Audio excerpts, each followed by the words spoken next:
Chapter 3. As a family, we threw ourselves into growing things. I have photos from the early trips to buy seeds and pick out young plants. I looked insanely excited. Early on, I adopted my gardening outfit. It did not change over the years. You could say it was my uniform. I almost always wore a khaki shirt and a red hat for sun protection. Red is my favorite color because it is very important in the plant world. I had tan trousers with built-in knee pads and lace-up leather work boots. This outfit was designed for practical reasons. My unruly, long curly hair was pulled back and secured by some kind of clip. I had magnifying spectacles like the elderly wear for close-up inspection. In my garden, in this uniform, I determined, through chemical analysis at the age of 7, that the brown flecks that appeared on the back garden furniture were bee poops. I was astonished that more people had not figured this out before. In an ideal world, I would have spent 24 hours a day conducting investigations. But rest is critically important for development in young people. I calculated my exact biorhythms and I needed 7 hours and 47 minutes of rest every night. Not just because I was obsessed with the number 7, which was the case, but because that's how my circadian rhythms were set. It's chemical, isn't everything? I was told that I lived too much inside my head. Maybe because of this, I haven't done that well at school and I've never had many friends. But my garden gave me a window into other aspects of companionship. When I was 8 years old, a flock of wild green-rumped parrots moved into the fishtail palm tree by the back wooden fence. A pair built a nest, and I was able to witness the arrival of the parrot babies. Each one of those little birds had their own distinctive chirp. I'm pretty sure only the mom green-rumped parrot and I knew this. When the littlest parrot was pushed from the nest, I rescued the tiny creature, naming him Fallen. With careful hand feeding that in the beginning went around the clock, I was able to parrot parent. When Fallen was finally strong enough to fly, I reintroduced him back to his flock. It was incredibly rewarding, but it was also heartbreaking. It has been my experience that rewarding and heartbreaking often go hand in hand. In school, at Rose Elementary, I had one true companion. Her name was Margaret Z. Buckle. She made up the Z because she didn't have a middle name and she had strong feelings about being seen as an individual. But Margaret, don't ever call her Peggy, moved away the summer after 5th grade. Her mother is a petroleum engineer and she got transferred to Canada. Despite the distance, I thought that Margaret and I would stay really close. And in the beginning, it was like that.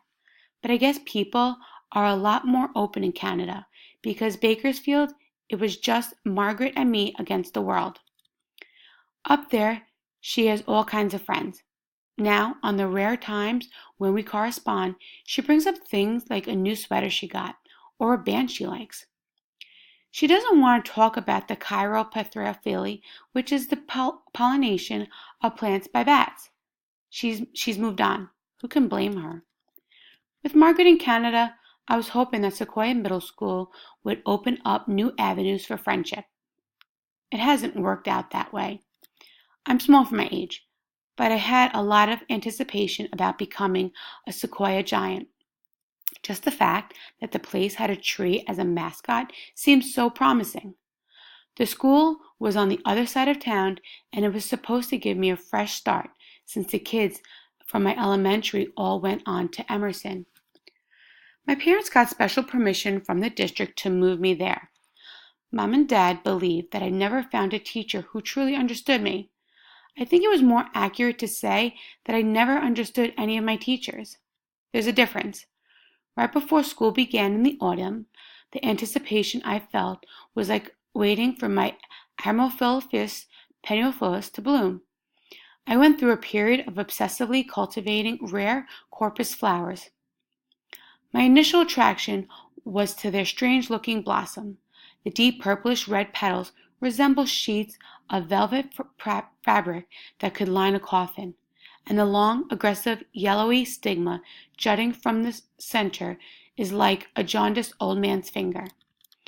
But the plant's reputation comes from its smell, because when the bloom opens, it's like having a dead body pop up from the soil. The stink is simply indescribably disgusting. I mean, it really takes some adjustment. No animal wants to get close, much less munch on the reeking exotic wine-colored blossom. It's a reverse perfume. I believed that going to middle school would be life-changing. I saw myself as the rare plant preparing to unfurl hidden layers. But I truly hoped that I wouldn't stink up the place. I tried to fit in. I researched teenagers, which was interesting because I was close to becoming one. I read about teenage driving, teenage runaways, and teenage dropout rates, and it was a shocker. But none of the research provided much enlightenment on my number one area of real interest, teenage friendship. If the media is to be believed, teenagers are too busy breaking laws and trying to kill themselves and the people around them to form any bonds of attachment. Unless, of course, those bonds produce a teenage pregnancy. The literature had a lot of information on that. Right before I started middle school, I had a physical. The exam went much, much, much better than expected because for the first time, I had an actual medical issue. I had been waiting 12 long years for this to happen. I needed glasses. Yes, the level correction was slight, and yes, it could have been brought on in part by eye strain. Apparently, I focused too long on something right in front of me, like a book or a computer screen, and I don't look away in the distance to refocus enough. So I congratulated myself on this achievement because I had been hoping for some form of myopia, and now I had it. After the exam, we went to the ophthalmologist and I picked out my glasses. I was drawn to frames that looked like what Gandhi wore. They were round, wire-rimmed, and very old school according to the woman who deals with the part of the process. They were perfect because I was going forward in the brave new world in peace. A week before the first day of classes, I made another big decision. We were having breakfast and I swallowed a large bite of my Healthy Start meal, which consists of beet greens topped with flax seeds, both homegrown.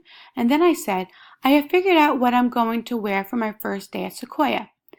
My father's at the sink, sneaking a bite of a donut. I did my best to keep junk food away from these people, but they covered up a lot of their eating habits. My dad quickly swallowed a piece of his fudge puppy and asked, and what will that be? I was pleased I would be wearing my gardening outfit. Dad must have taken too large a bite because it sounded like the fudge donut was caught in his throat. He managed to say, Are you sure about that? Of course I was sure, but I stayed low-key. Yes, but I won't put binoculars around my neck if that's what you're concerned about.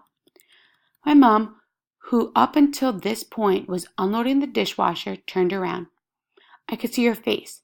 She looked pained, like maybe she had just put away a whole load of dirty dishes, which is something that had happened before.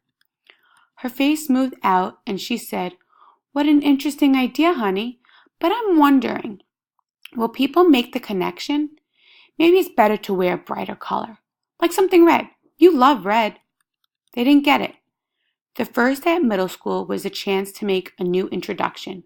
I needed to convey to the group a sense of my identity while keeping a few of the basic elements of my character under wraps. I couldn't stop myself from explaining. I'm making a statement about my commitment to the natural world. I saw them exchange quick looks. My dad had fudge icing on his front teeth, but I wasn't going to point this out, especially after he said, Of course, you are so right. I looked down into the breakfast bowl and began counting the flax seeds, multiplying by sevens.